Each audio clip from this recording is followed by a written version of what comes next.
نحمدہ و نصلی علی رسول الکریم۔ خالق ارض و سما نے جب عرش، آسمان، لوح محفوظ، آفتاب، مہتاب و نجوم،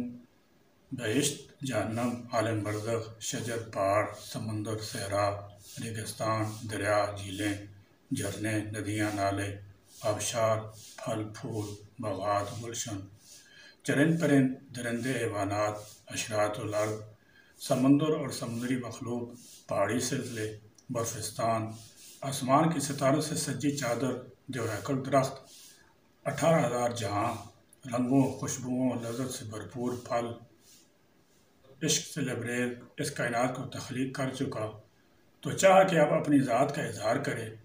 اور اپنے محبوب کریم صلی اللہ تعالی علیہ وسلم کا ذکر اور نام کو چاردان عالم میں مشہور کرے، تو اپنے نور سے اپنے محبوب صلی اللہ تعالی علیہ وسلم کے نور کو پیدا فرمایا، اور پھر 70,000 حریر و خوبصورت پردوں میں چھپا کر رکھا۔ اس واقعے کو صدیاں بیت گئیں، پھر پیشانی عرش پر اپنے نام کے ساتھ اپنے محبوب صلی اللہ تعالی علیہ وسلم کا اسم پاک مرقوم فرمایا، پھر فرشتوں اور حوروں کو وجود بخشا، اور پھر وقت گزرتا رہا، تمام تخلیق شدہ اشیاء اور کائنات کا چپا چپا محبوب خدا کی آمد کا منتظر تھا، جن کی آمد کے لیے کائنات کو دلہن کی طرح سجایا گیا تھا۔ پھر خالق کائنات نے اپنے دست قدرت سے حضرت آدم علیہ السلام کو تخلیق فرمایا، اور ان کی خوش قسمتی جبی اقدس میں اپنے محبوب صلی اللہ تعالی علیہ وسلم کو نور کو رکھا۔ پھر حضرت آدم علیہ السلام سے لے کر حضور نبی کریم صلی اللہ تعالی علیہ وسلم کے اس عالم رنگبو میں تشریف لانے تک نور محمدی صلی اللہ تعالی علیہ وسلم جن عظیم انسانوں میں منتقل ہوتا رہا، وہ سب کے سب عالی نسب، ذی وقار، ذی احترام تھے۔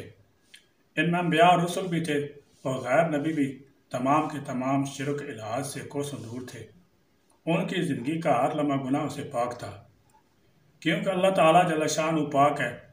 اور وہ پاک لوگوں کو ہی پسند کرتا ہے۔ اس بات کا تصور بھی نہیں کیا جا سکتا کہ نور محمدی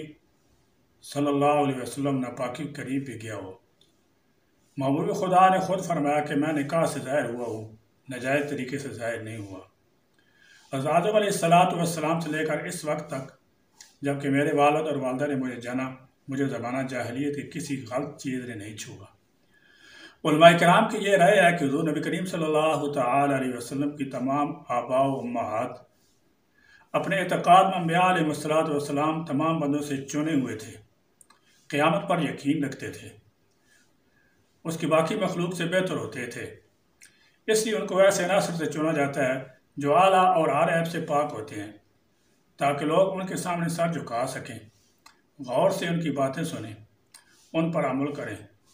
خدا تعالیٰ جل شانہ اپنے محبوب سے بہت محبت کرتا ہے۔ اللہ تعالیٰ جل شانہ کو ارشاد ہے، اے پیارے، اگر میں تمہیں پیدا نہ کرتا، سارے جہاں کو پیدا نہ کرتا۔ یعنی اگر میری تو اس سے محبت کا اظہار مقصود نہ ہوتا تو میں عرش فرش کو کبھی وجود نہ بخشتا۔ اللہ رب العزت نے جب تمام ارواح کی محفل سجائی تو تمام ارواح سے اپنی وحدانیت کا وعدہ اور اقرار لیا، اور سورہ آل عمران کی آیت نمبر 81 میں ارشاد فرمایا، اگر تم میرے محبوب کا زمانہ پاؤ تو دل و جان سے ان کی مدد کرنا، ان پر ایمان لانا۔ ارشاد گرامی کو تمام ارواح انبیاء کرام علیہ السلام نے سنا اور قبول کیا اور اطاعت کا وعدہ بھی کیا۔ اللہ تعالیٰ جل شانہ فرماتے ہیں، اے لوگو، یہ کارخانہ عالم خدا رحمان الرحیم نے صرف اپنے محبوب کی خاطر قائم کیا ہے۔ اگر تم ان کا زمانہ پاؤ تو ان پر ایمان لے آنا۔ اور ہر دور میں تمام انبیاء کرام علیہ السلام اللہ تعالیٰ جل شانہ کے حضور یوں دعا کیا کرتے تھے، اے اللہ، تیرے محبوب کی عظمت و توقیر اور محبت ہماری روح میں رچی بسی ہے، ہم سے نبوت لے لے اور ہمیں اپنے محبوب صلی اللہ تعالی علیہ وسلم کو امتی بنا دے۔ محبوب ہمیشہ آخر میں آتا ہے اور پھر اس کے آنے کے بعد کسی کی آنے کی ضرورت نہیں رہتی۔ جب تمام انبیاء علیہ السلام اس دنیا میں تشریف لا چکے تو آخر میں مالک کائنات نے اپنے محبوب کو بھیجا، ان کا نام بھی خود ہی رکھا۔ عاشقان محبوب کہتے ہیں قیامت کے دن 50,000 سال کا ہوگا، حساب کتاب صرف 4 گھنٹوں میں ختم ہو جائے گا، باقی تمام وقت رسول اللہ صلی اللہ تعالی علیہ وسلم کی حمد کرنے میں گزرے گا۔ وآخر دعوانا الحمدللہ رب العالمین۔